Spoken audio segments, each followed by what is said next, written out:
all braved Obama Jam to be here. This is wonderful. Absolutely wonderful. My name is Debbie Elias. I am film critic for the Culver City Observer, Santa Monica Observer, and 147 other places around the world. And it is my pleasure to be here tonight with our filmmakers of Mining for Ruby. Did everyone enjoy the film? Yeah. Yay! So let's introduce our wonderful guests up here. We have the marvelous Sid Wilder. Hi. Our writer, Daniel Ponickly, who also plays Jack. And then the ever-talented, and if you haven't seen her prior film, Raw Cut, go see it, Zoe Quist. So let me get it started here. Hopefully we might have a floating mic at some point for you guys to join in the conversation or just yell out. So this is quite an interesting film with a lot of levels of toxicity going on here, Daniel. Yeah. So would you like to talk about your toxic content, your metaphor that was occurring within the script? Yeah. Just as soon as I remember what metaphor means, I'll discuss that. It's a story to me of how bad things can go. How far down we can go, and then how do we rise back up again? So, I mean, I think it's a great point that Jack is toxic, and then the stuff is the river's toxic.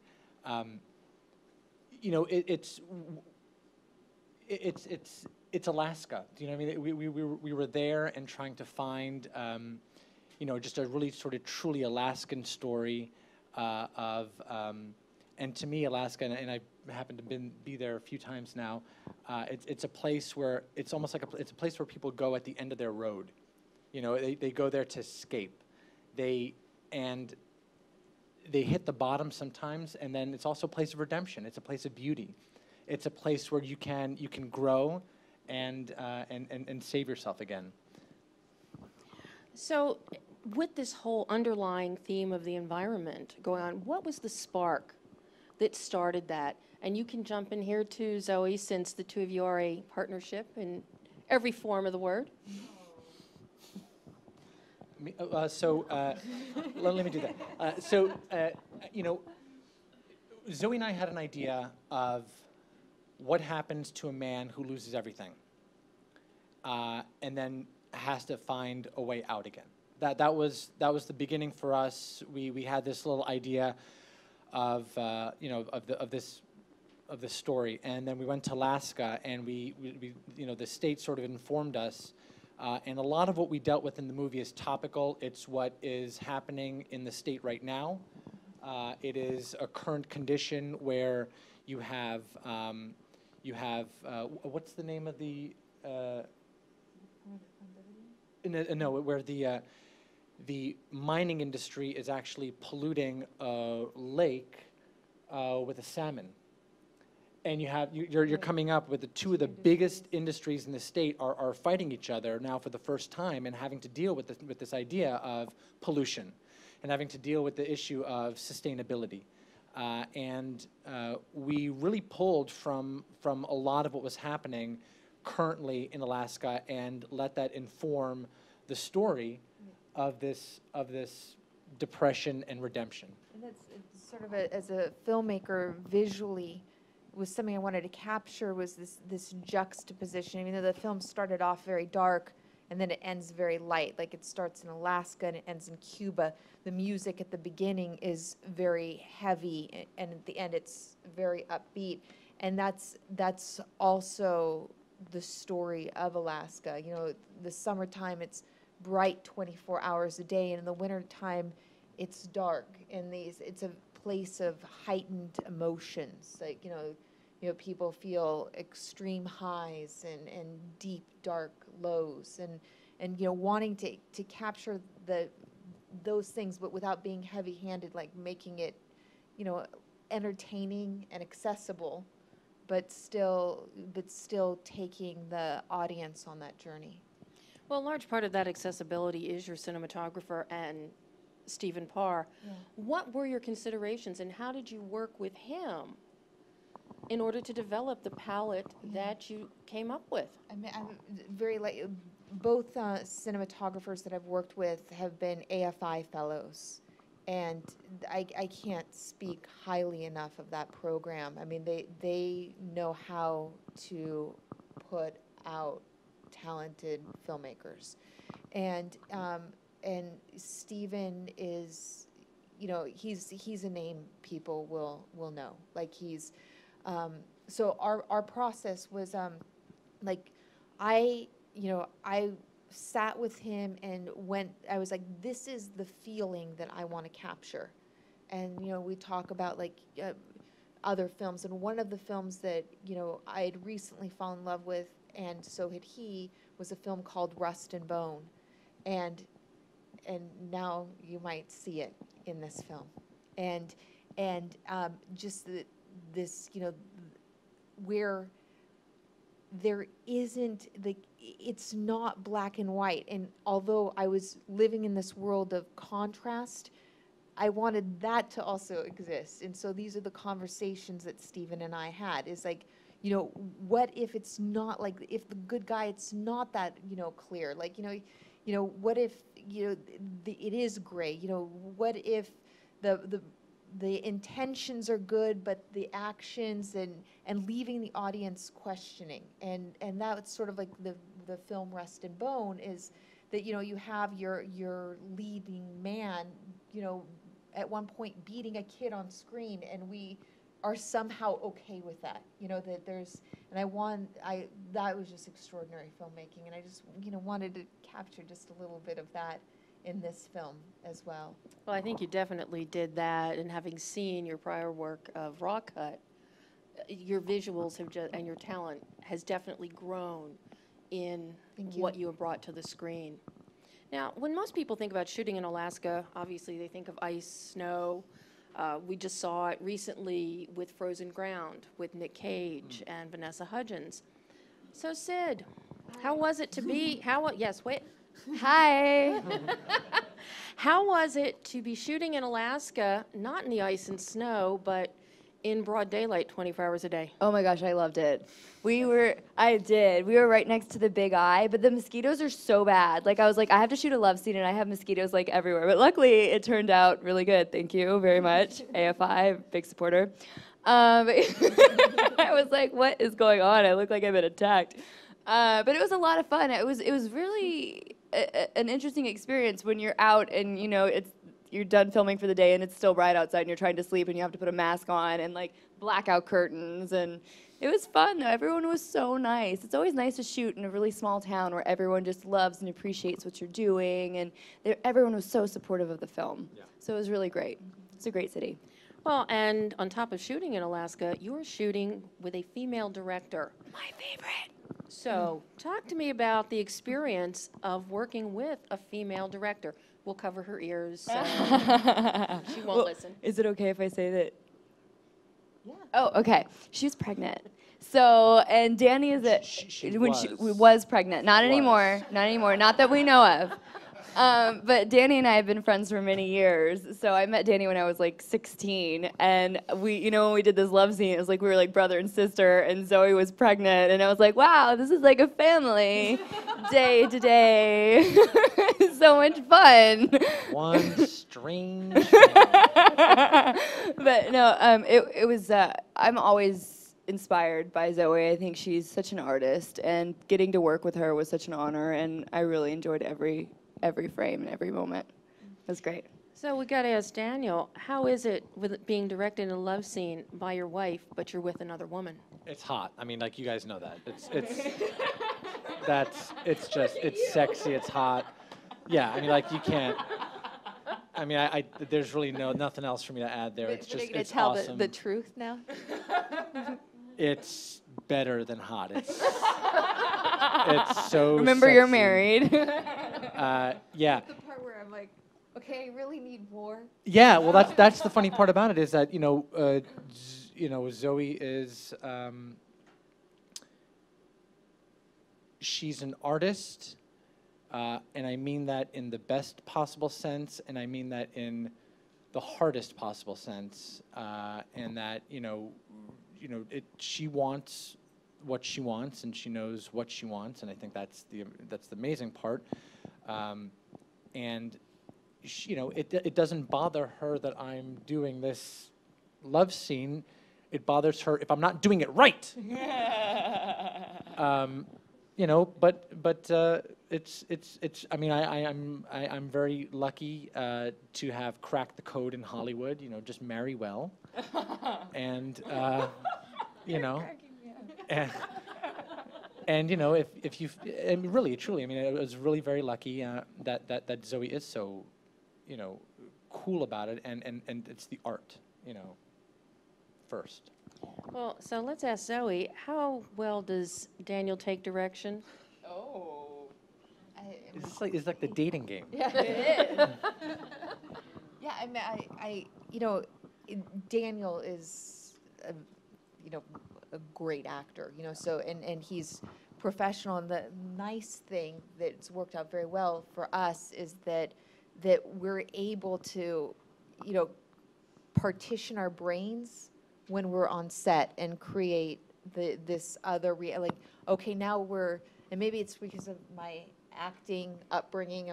I'm now the director and he's now the actor, and and we play that role on set, and we play it very, very well, to the point of at times I forget that he's my husband, and at times I think, he becomes very clear of protecting himself as an actor, because as you actors know, you guys are giving all of yourself to, us directors. You trust us with your life. And, Daniel's very good about saying no, I need these things in order to give you what you want. And and he's not a diva, I just use this expression. I am very okay with diva-like behavior when it's backed by talent. And I say that in the kindest way, Stephen Parr, I said to him, I want this, this, and this. And he's like, fine, in order to give you this, I need this equipment, and I won't waver on that, and producers and people are saying, no, we can't do it. He's like, I'm just not going to waver. If, you as a director are saying you want this outcome, and the same with Daniel as an actor, you want this particular look and this particular performance, these need to be the circumstances around the set in order to have that, and having been from the other side of the camera, I do try to create a very actor-friendly environment. I understand that, that it's, a sacred space, and in order to get these, deep performances, you need to, protect the talent. And I think that's, it's a, joint trust, and that's, I feel that I'm able to direct Daniel very well, because he knows that when I speak to him with his highest with the highest intention, with the greatest level of integrity, and that I am protecting him. When he sees himself on screen, there's not going to be something, and Sid was kind enough to trust me with this, this scene where, and to trust that I was going to shoot her in a way that would, elevate her, even though that character, that role could have gone many different ways. Sure. And so that's a very long answer to a very short question. Yeah. But it's very informative, yeah. And I think all of the actors who are present can relate to that and appreciate it. Now, Daniel, you're in a very unique position here that's, well, it's becoming less unique as we move forward in the industry with all the different platforms for product now.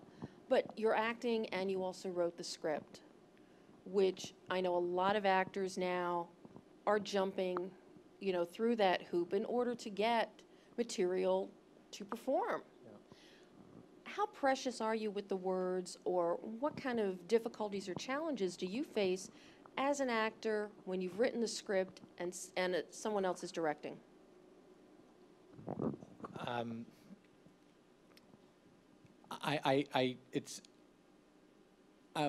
finding it hard because I want to make the joke, but there's so much truth in the joke that I have to tell you because it's the truth. Like, I've written both scripts pretty much under duress. You know, like, it's not a pleasurable experience. And having said that, I'm so happy I did, as most things that you do that don't seem like they're pleasurable experiences at the time and just feel like hard work and you're killing yourself every day for, you take a step back and you see the results of it and you say, I'm glad I did that. And I'm glad I did that. And I don't consider myself to be, I am serving the function for us as filmmakers. When I write, I try to write with, I'm every character. I was you. Yeah. But I'm every character, and I try to. I'm not myself. I'm not the character I'm writing. I'm just writing as much as I can and trying to. Which character did you want to be? I wanted to be. I wanted to be the bad guy. Personally, if I had a choice. I just like that character. The character was really kind of fun to me, But it's hard. You do it, and then you have to give over to it, and you have to give it to the director and hope that they do the right thing with it. There are times I'm acting and people are saying lines, and I'm hearing the lines, and I'm thinking to myself, that's not the way I heard it in my head. But there's a reason I'm not directing because I have to step away from it because, the director, Zoe, has to have the vision of the entire project in her mind and how we all fit those pieces on the puzzle. She puts them together. So I have to remove myself and trust. And I think that's anything. You do anything, any collaborative effort with a bunch of people, you have to trust that the person next to you cares as much about it as you do, or else it's not going to work out. And that's what we do. So, Sid, when you first got the script for Mining for Ruby, what is it that jumped out at you about the script as a whole and then about the character of Carla? I usually always play bad girls, and I usually always die. And I do, and usually not a lot of clothing, so I was like, okay, I got 2 of the 3 of those down. No, I genuinely really love to play bad girls, and I love the character. She seemed really fun. She's like party girl, and I love playing those girls. It's so much fun to me. Not that I am that girl at all. I mean, I don't do that anymore, but it's fun. It's fun. Any more or any less? A little bit of both. But yeah, so I will add, though, to your prior question, we did get to improvise that scene that we did together in the bedroom. That was so much fun. So he did let us play around with that, and I had a lot of fun with that. So it was fun. So now, because we're in the indie realm, low budget, no budget, what is the best advice that you can give to actors, to directors, about how to get a project like Mining for Ruby off the ground? Because this is not easy, and you were shooting in Alaska, which doesn't have the same kind of tax credits that everybody's more familiar with in Louisiana or Georgia or the Carolinas. That's the multi-million-dollar question that we as filmmakers are constantly up against. Here's the thing, like, you guys are SAG actors, and so presumably if you're going to make your own film, you're going to do a SAG film. If you are able to deal with the SAG paperwork and all the things that you need to do in order to make the film, you're probably in good shape. And I guess the question is, how do I even get to that point?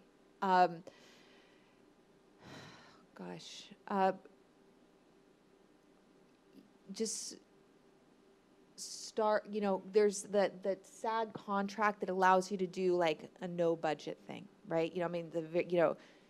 Do that. Just start shooting. Shoot everything. Like, anytime there's an opportunity to film something, I say yes. I mean, it drives Daniel nuts, but, you know, I was on the beach yesterday, filming, something for a friend, but that makes me better, and just like with your acting craft or whatever, there's the film producing craft and there's the directing craft, and I would, align yourself with a team. We, learn as much as possible. I'm trying to give like some No, good and gem if I here. can just Yeah, jump of in with that, course. I mean, align yourself with a team, and it's something that we found to be true as well. The guy back there is, produced the film with us. That's Dan Abrams over there, and I think he deserves a little bit of credit, And I'm pointing him out not because he loves this, but also because Zoe and I made our first movie, Raw Cut. It had, and here's the horrible truth of it. We go to AFM on Dan Abrams' prompting to shop the film around, and the first question that is asked is, who's in the movie? And we have to say, and the both of us are acting in it with another couple people, nobody. That sucks. And that's what we have to say. And that sucks. Nobody's in it. No names. Yeah. And that we're talking about us, and that's a really bitter pill to swallow, but the movie's not bad, and we found a distributor, and it's going to be screened, for a week, and so we start and then we take the next step and take the next step up, and then we got to put some names in, and we got to, but we don't know these things. We don't know how much work it takes to finish this thing, to do all the paperwork at the end, to deliver this movie, to have the conversations with the distributors and the sales agents, and then you learn that, and then that's what we did, and we're still doing it. And I want to look back at this conversation years from now and say, oh, what a naive young fool he was, because I've learned more and more and more, right? But our buddy Donald Rumsfeld says, you I was like you so know, laughing at that you name. know what you know, you know what you don't know, you don't know what you don't know, you don't know, all that kind of. We don't know, we don't know, and but by process of doing this and doing more and more, we figure it out step at a time. I'm just so glad Daniel's here. He just has a way of explaining things so we all understand them so clearly. Yeah. So now there is one person who you might notice is missing, and that is Ruby herself. And if it's any consolation to all you actors out there, she's down at Comic-Con. Hustling. Oh, nice. So she's in the big time here. So it shows that some big time people like Billy Zane, who you cast, do come on board for little gems like this. Can He was interested in the material, right? I mean, that's the reason. I mean, he liked the material, because, otherwise we couldn't afford him. Same with Misha. So- Sorry, yeah, and so he liked the material. Misha Barton liked the material. It was, he really cares. He really cares about environmental issues. That's he and Zoe were just like in a corner discussing Alaska environmental issues. How were we? And then Misha Barton, she too. I mean, she loved the story of hitting rock bottom and finding redemption. Right? Things appeal to different people, and so we were lucky to get them. So Jonathan Bennett wanted to play a bad guy. Truly. Yeah. And you really wanted to play the bad guy, so we know that. So now, Sid, what does it do for you as an actor when you're working with somebody like a Jonathan Bennett, with a Billy Zane, with a Misha Barton? What does it do for me? What does it do for you? Does it up your game? Absolutely, yeah. Well, every actor has a different technique. They have a different method. They've all walked different lives. So when you're working with, a bunch of different actors, especially with a lot of credits underneath their belt, of course it makes you up your game. You learn a lot of different things when you're on set with them. Yeah. So at the I just wanted to say one thing. So one of the hardest roles to cast was Sid's role, because you needed somebody who could do that, but it was also, professional, would hit her marks, has an emotional range, could do all of these things. And that was, it was in a conversation, Daniel said, "What about Sid?" I'm like, "Oh my God, Sid's perfect. Yes, bring Sid." And just something that was lovely, is, not having to worry about like this person is a professional and knows how to do their job. And as a director, your focus is pulled all over the place. You're everything from, the wardrobe to craft service, all these things are kind of like floating in your mind. And if you surround yourself with professionals in every department, from casting on down, it creates a sense of relief. And Sid was able to do that. When she came in, it was just bam, she knew her part. She went in, she did the work. And that, as a director, is it's worth everything. When She also caused quite a stir coming to Fairbanks. That was a lot of fun. I'm Like afraid to ask, what they- did she do? they don't make them like that. That was it was a fun experience seeing people see what who's and Sid and Jonathan Bennett, right? Oh my gosh, I love two of them him. in Alaska were a party. I love him. Any stories you'd care to share on that issue? I wish I Sid? could, but I can't.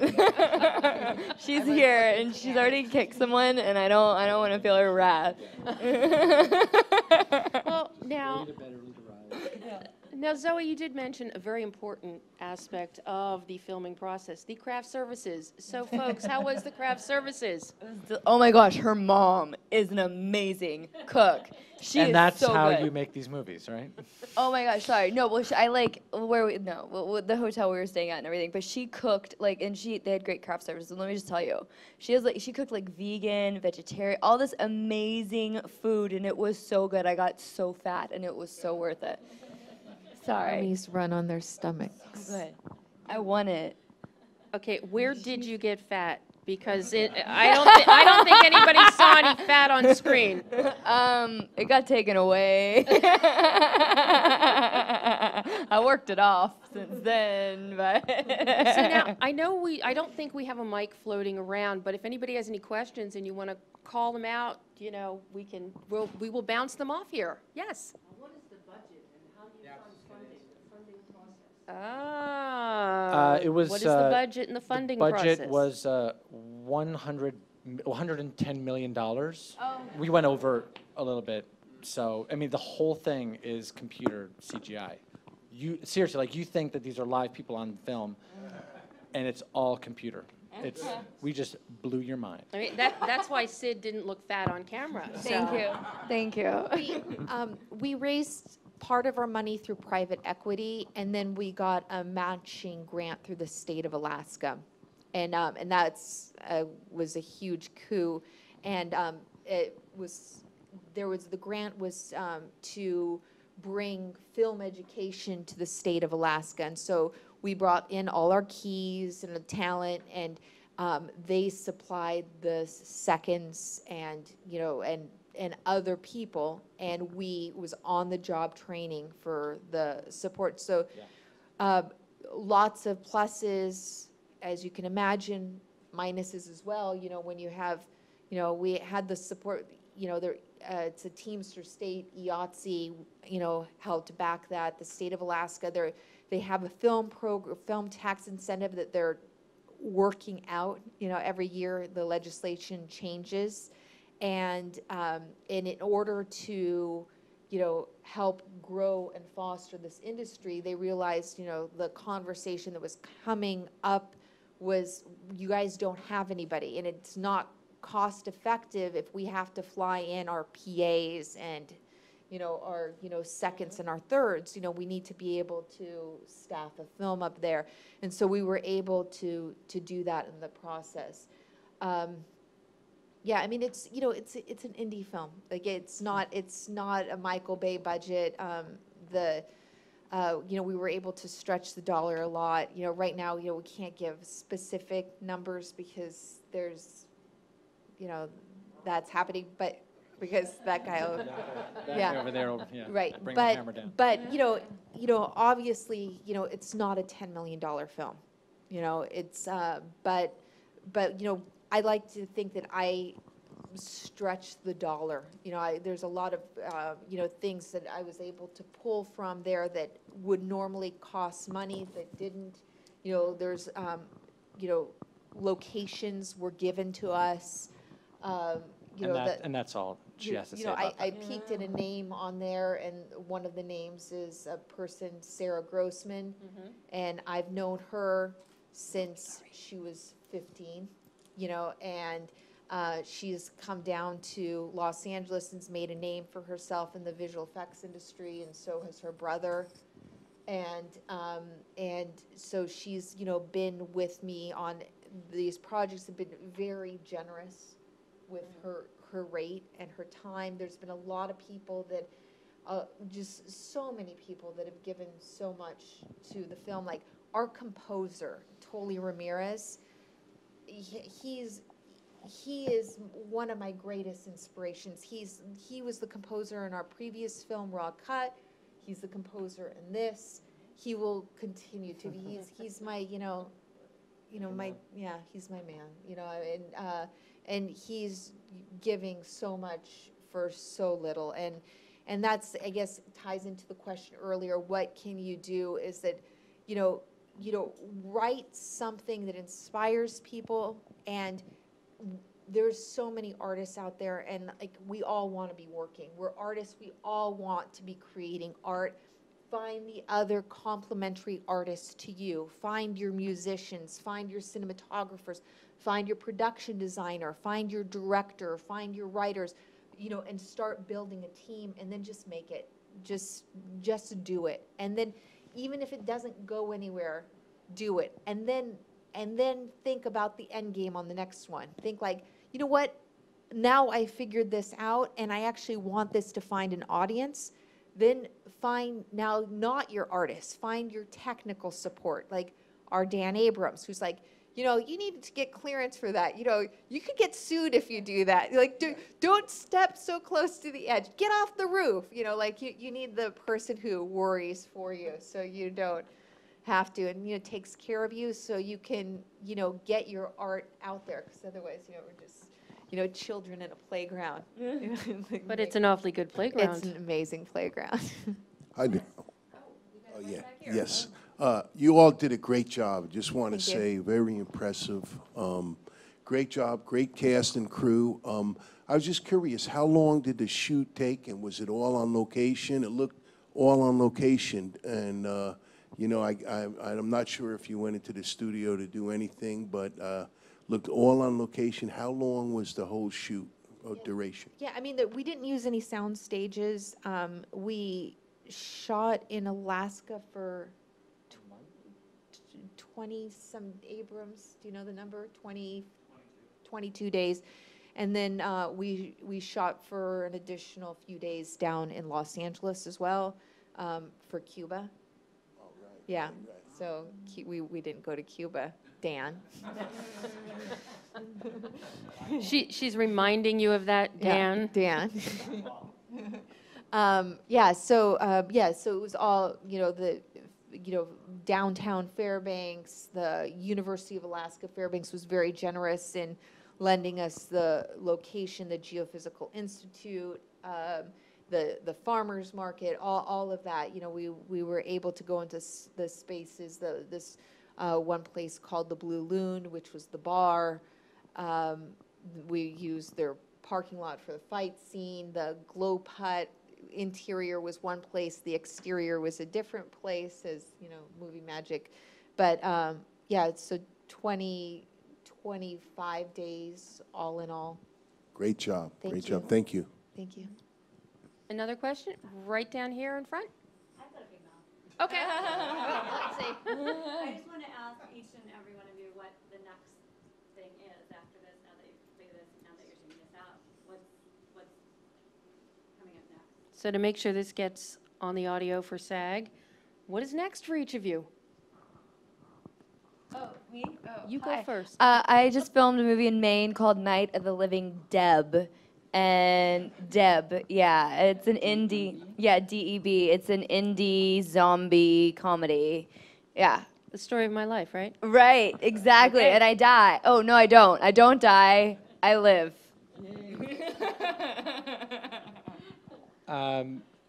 So, you know, we are. Do you want me to? Yeah, go for it. So we have a slate of films, and this ties into the multi-million-dollar question. You guys, I like, you know, how do you get funded for your films? So this is what we do. We've optioned several screenplays. We have a couple scriptments that are original ideas of Daniel's. We, you know, put those into various packages. We send them to investors that we think might bite, you know, accordingly. They might think like, okay, I like the way this is structured, you know, depending on their interests. And so right now what's next is one of 6 films, and which may shoot in any order. And we're very happy and excited about whatever it is, because we made a point of choosing projects that we love. You know, like every single one of those, like, I mean, like I've shot every single one of them in my head. Like you know, I go to sleep at night and I dream shot lists, and I think about like, oh, if I do this, if I add this element, you know, I'm very excited. And I try not to fall in love with anyone too much, because I know that I might have to do another one first. But, you know, so I give them all, you know, all attention in my mind. So, I mean, that's what's next. It's a surprise. But also, you know, I mean, you know, this movie gets released Friday. Not this Friday, but the Friday after, right? You know, this is, you know, video on demand, iTunes, right? So that's one thing. You know, the first movie that we did, Raw Cut, is screening at the Downtown Independent, starting next Thursday, I think. You know, for a week. So, like, are you kidding me? We are so nervous that humans are actually seeing these movies now. And next week you're going up against Guardians of the Galaxy. Yeah, which we got those guys beat. Are you kidding me? Guardians of the Galaxy? Who the hell wants to see that? A rocket raccoon, and a tree. Yeah, what is that? What, Marvel Studios? Has anybody even heard of Marvel Studios? Yeah. Yes, sir. Yep. Thank you. I would have a question about the writing. I got so emotionally involved with Jack, and when you were exercising and running and getting yourself into shape, I thought, look out, Andrew, Jack's going to kick your butt. So why, when you were writing, why did you decide to play it down and not make it a bigger fight? Things aren't always as neat as we want them to be. You know, I think it's just more interesting. You know, Jack doesn't actually have sex with that really super hot waitress. He can't do it. You know, sometimes that happens. I mean, not to me. But, you know, sometimes things aren't as neat as we want them to be. Yeah. Yeah, and then he even has the line in the film, "I'm a lover, not a fighter." Yeah, in the farmer's market. You know, and then, I'm a drinker, oh, right? drinker, No, right, sorry, thank yeah. you. I'm a drinker. Not a fighter.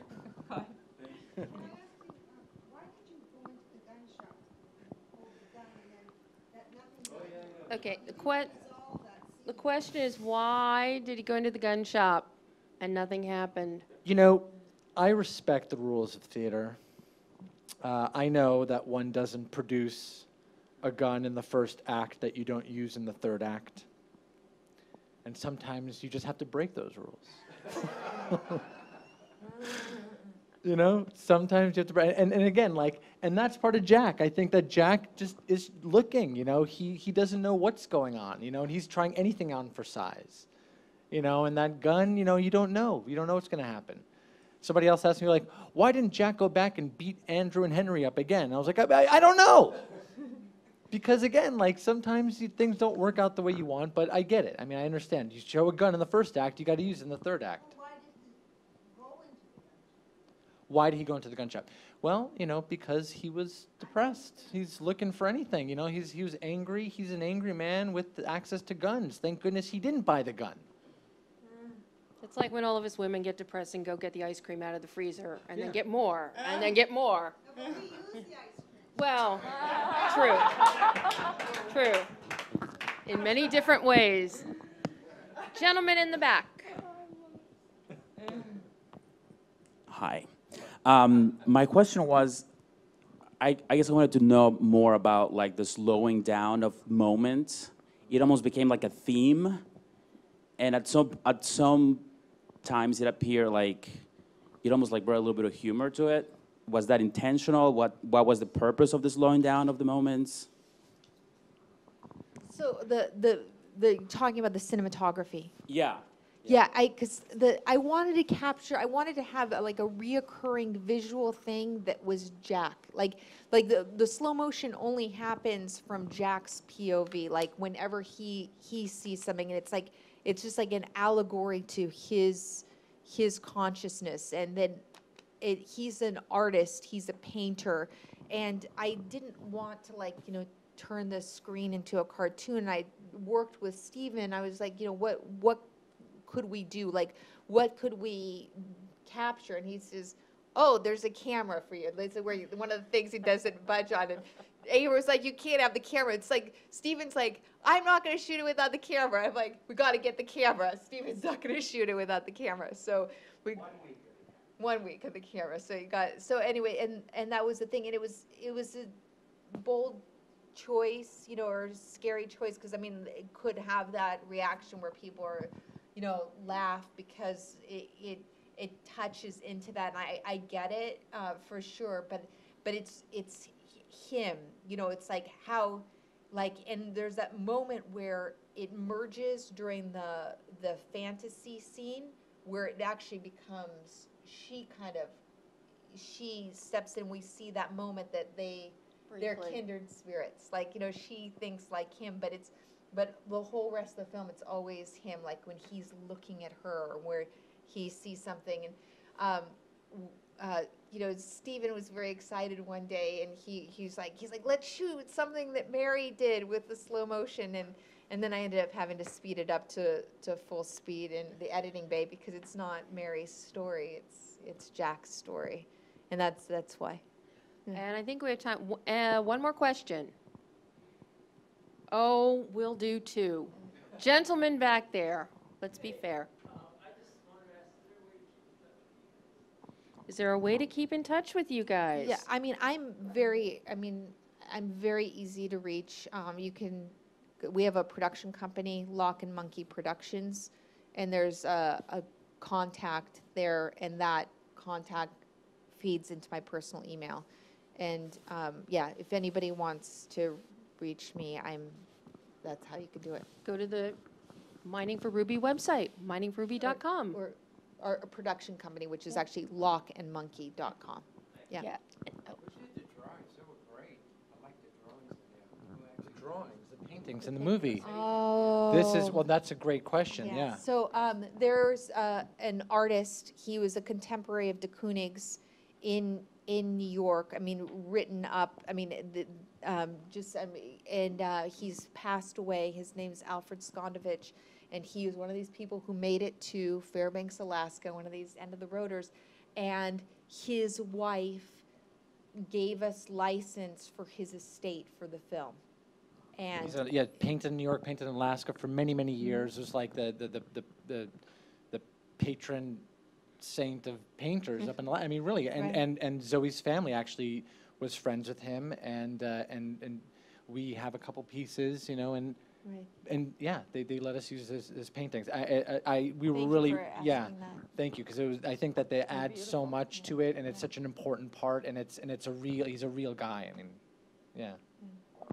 thank you so much for staying here. Wonderful, guys. Thank you so much. And just remember, you can see Mining for Ruby in the theater next week. You can see Raw Cut in the theater. And thank you, Debbie. Yes. So welcome, Daniel. Thank you very much. Thank you.